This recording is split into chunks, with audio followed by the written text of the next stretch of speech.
Perkenalkan, saya Febri Hermansyah dengan NIM 2211025705. Hari ini saya akan membahas tentang Partai Keadilan dan Persatuan Indonesia atau PKPI.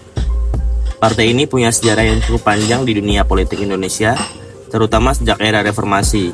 Yuk kita bahas lebih dalam tentang perjalanan, visi misi dan kontribusinya untuk bangsa. Sebelum masuk ke detailnya, kita bahas dulu latar belakang PKPI. Jadi partai ini muncul setelah reformasi 1998 di tengah krisis besar di Indonesia. Tujuannya adalah menciptakan partai politik yang fokus pada keadilan sosial dan persatuan nasional. Nah, PKPI ini berusaha menjadi suara rakyat untuk memperjuangkan kesejahteraan dan stabilitas negara.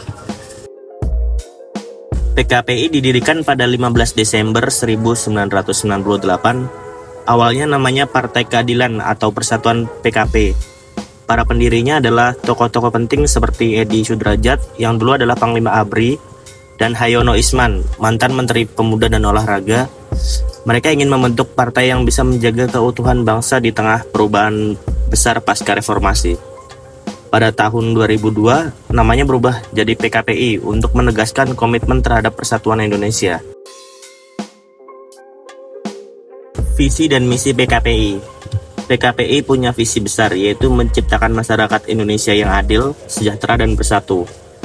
Misinya juga jelas banget, mempertahankan kedaulatan NKRI, mendukung pemerintahan yang bersih, memperjuangkan ekonomi rakyat, dan meningkatkan akses pendidikan untuk semua.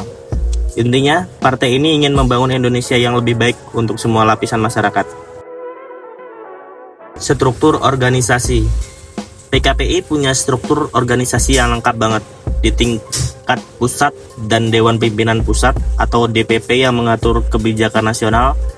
Di daerah ada DPD untuk provinsi dan DPC untuk kabupaten atau kota. Selain itu, mereka juga punya sayap organisasi seperti pemuda dan perempuan. Jadi, mereka berusaha menjangkau semua kalangan. Lambang dan azas. Lambang PKPI cukup unik, ada burung Garuda yang melambangkan kekuatan bangsa, padi dan kapas untuk keadilan sosial, dan perisai merah putih sebagai simbol ideologi Pancasila.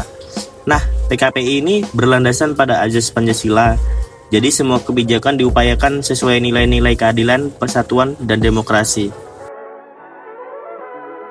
Perolehan suara dalam pemilu. Kalau kita lihat perjalanan PKPI di pemilu, awalnya mereka cukup menjanjikan. Tahun 1999 mereka dapat 1% suara dan dapat 6 kursi di DPR. Tapi di pemilu-pemilu berikutnya mereka menghadapi tantangan berat, terutama karena adanya ambang batas parlemen. Ini jadi tantangan besar bagi partai-partai untuk tetap relevan. Tantangan yang dihadapi PKPI menghadapi tantangan internal dan eksternal. Di dalam, mereka sering menghadapi konflik kepemimpinan. Di luar, mereka harus bersaing dengan partai-partai besar dan baru yang lebih menarik perhatian pemilih muda.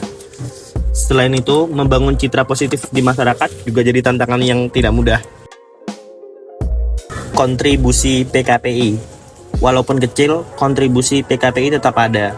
Mereka aktif mendorong kebijakan yang mendukung pendidikan, kesehatan, dan kesejahteraan rakyat. Di sisi sosial, mereka sering terlibat dalam kegiatan bantuan bencana dan pemberdayaan UMKM. Selain itu, PKPI juga ikut serta dalam dialog nasional untuk isu-isu penting seperti otonomi daerah dan kesetaraan gender. Kesimpulan, jadi bisa kita simpulkan kalau PKPI adalah partai yang lahir dari semangat reformasi. Mereka punya visi besar untuk keadilan yang persatuan bangsa. Meskipun tantangan yang dihadapi tidak mudah, meskipun begitu, PKPI terus berupaya memberikan kontribusi positif bagi Indonesia. Semoga kedepannya partai ini bisa semakin berkembang.